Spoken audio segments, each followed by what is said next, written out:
Hello student. आज हम करने जा रहे हैं maths class 10th exercise 3.5 question number 4 first part. A part of monthly hostel charge is fixed and the remaining depends on the number of days one has taken food in the meals.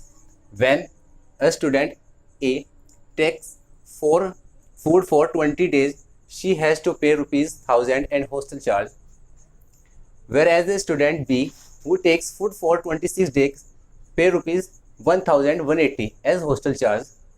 Find the fixed charge and the cost of food per day. देखिए, question start करने से पहले हमें समझ में आना चाहिए question लिखा हुआ क्या है, क्वेश्चन में पूछा क्या गया है। तो मैं आपको समझाने की कोशिश करता हूँ। देखिए, इन्होंने कहा अ part of monthly hostel charge is fixed and the remaining depends on the number of days one has taken food in the meals. Question ये लिखा हुआ है कि जो एक हॉस्टल का जो चार्ज है महीने का, एक महीने का जो चार्ज है, उस चार्ज का कुछ पार्ट तो फिक्स्ड किया महीने का। सपोज दैट आप एक महीने में 500 रुपये का खर्च आता है हॉस्टल का, तो उन्होंने इस खर्च का कुछ पार्ट तो फिक्स्ड किया हुआ है, जैसे सपोज दैट 200।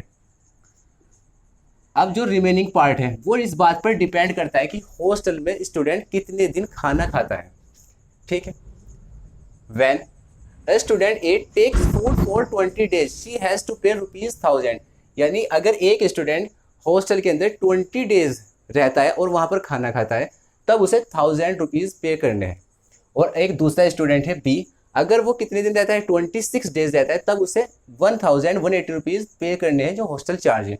तो मैं फाइंड करना है तो फिक्स चार्ज यानी ये वाला।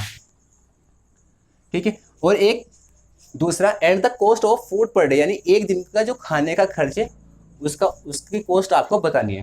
तो इसमें दो वैल्यू है, एक तो फिक्स चार्ज है, वो एज्यूम कर लेता हूं मैं, let be the fix charge equal rupees x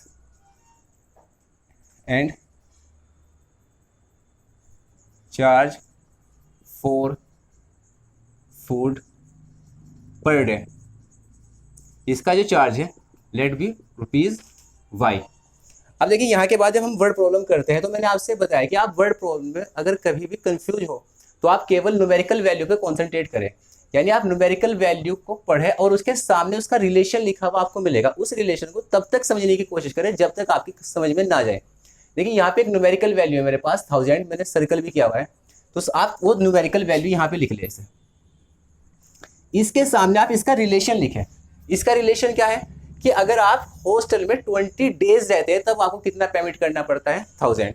ऐसे समझिए, 1000 रुपीज़ है अगर आप हॉस्टल में कितने दिन रहते हैं 20 days। अब अगर आपको इनके बीच में इक्वल का निशान लगाना है तो यहाँ पर क्या है रुपीज़ और यहाँ पर क्या है डेज, यानी दोनों आपको इक्वल करने पड़ेंगे। या तो यहाँ पर रुपीज़ कीजिए या यहाँ पर डेज। हमें रुपीज़ करना ज़्यादा आसान है। हॉस्टल का रूल ये है कि अगर आप जितना भी खर्च ये करते हैं उसका कुछ पार्ट तो इन्होंने फिक्स्ड कर दिया, यानी ये आपको फिक्स्ड है। जो मंथली चार्ज होगा वो एज्यूम किया आपने कितना एक्स, प्लस जितने दिन आप रहते हैं एक दिन के खाने के हिसाब से आपको पेमेंट करना पड़ेगा। अब अगर एक दिन के खाने का खर्च कितना है वाई, आप कितने दिन रहते हैं 20 दिन, तो 20 दिन का खर्च हो गया 20 वाई। ये टोटल अमाउंट हो गया जो इन्होंने दिया है 1000।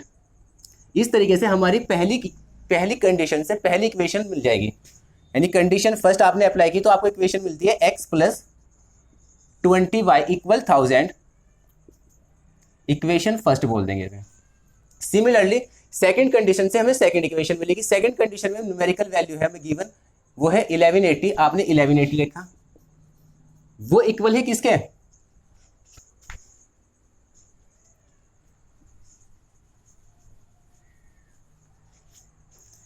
1180 इक्वल, अगर आप हॉस्टल में कितने दिन रहते हैं 26 days। फिर वही बात, यहां पर आपने इक्वल का साइन तो लगा दिया, लेकिन यहां पर क्या लिखा हुआ है डेज और यहां पर क्या लिखा हुआ है अमाउंट। तो या तो यहां पर क्या करना पड़ेगा आपको डेज, या यहां पर क्या करना पड़ेगा अमाउंट। यहां पर रुपीज बनाना आसान है क्योंकि हमें पता है कि हम जो महीने का जो उन्होंने एक पार्ट तो क्या किया हुआ है फिक्स, जितना भी आप महीने में जितना भी आपका खर्च हुआ ये वाला, उसका एक पार्ट इन्होंने फिक्स किया हुआ है, वो क्या है एक्स। उसके बाद जितने दिन भी आप रहते हैं पर डे के हिसाब से आपको खाने का चार्ज देना होगा। पर डे का यानी एक दिन का जो खाने का चार्ज है वो कितना है वाई रुपीज़। कितने दिन आप रहते हैं 26, तो 26 डेज का हो गया 26y इक्वल 1180। ये इक्वेशन आपको सेकंड इक्वेशन मिल गई सेकंड कंडीशन से। तो यहाँ पे लिखना चाहे तो आप लिख भी सकते हैं, कंडीशन सेकंड का आपने यूज किया है, condition second x plus 26y equal 1180 equation 2। अब ये दो इक्वेशन आपको मिल गई, जो दो इक्वेशन आपको सोल्व करनी है किसी भी एक मेथड से। इन्होंने कहा भी जो भी आपको अच्छा मेथड लगता है उसी से आप इसे सोल्व कीजिए। तो मैं इसे इन दोनों इक्वेशन को जो सोल्व करूंगा एलिमिनेशन मेथड से सोल्व करूंगा। एलिमिनेशन मेथड का तरीका मैंने आपको बताया, किसी एक वेरिएबल के कोफिशिएंट आप इक्वल करें। यहाँ ऑलरेडी x के कोफिशिएंट इक्वल है, जिनके कोफिशिएंट आपको इक्वल मिल जाए उनके फिर साइन चेक करें। जैसे यहाँ पे प्लस और यहाँ पे प्लस, अगर आपको सेम साइन मिलते हैं तो दोनों इक्वेशन को आप सब्ट्रैक्ट कर दें। इक्वेशन फर्स्ट -2 या इक्वेशन 2 -1, आपको जो अच्छा लगता है कर लीजिए। तो मैं करूंगा equation first -2,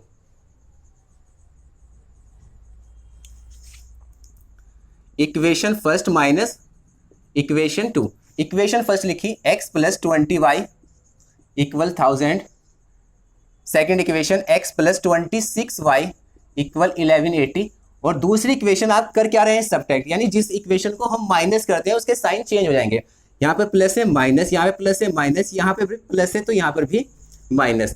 x cancel out होगा, y एक वैल्यू पॉजिटिव है एक नेगेटिव है, तो सब्ट्रैक्ट हो जाएंगे न्यूमेरिकल कोफिशिएंट। यानी 26 में से 20 माइनस करने आपको कितना रहा, 6, यानी 6, और 6 पर जो साइन आएगा वो आएगा नेगेटिव।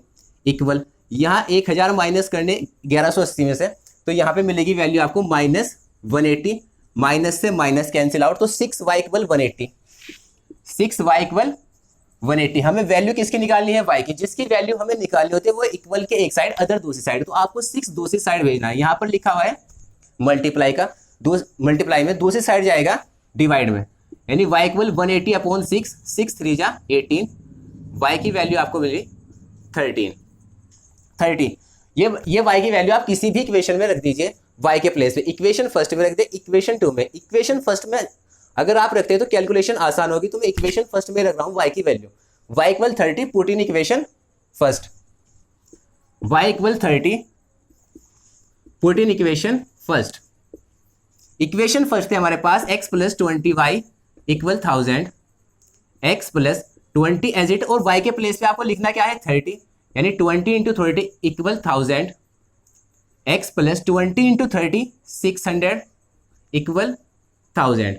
अब यहाँ के बाद फिर आपको x की वैल्यू निकालनी है, जिसकी वैल्यू हमें निकालनी है वो इक्वल की एक साइड रखेंगे आप, अदर दूसरी साइड। तो आपको 600 दूसरी साइड लेकर जाना है।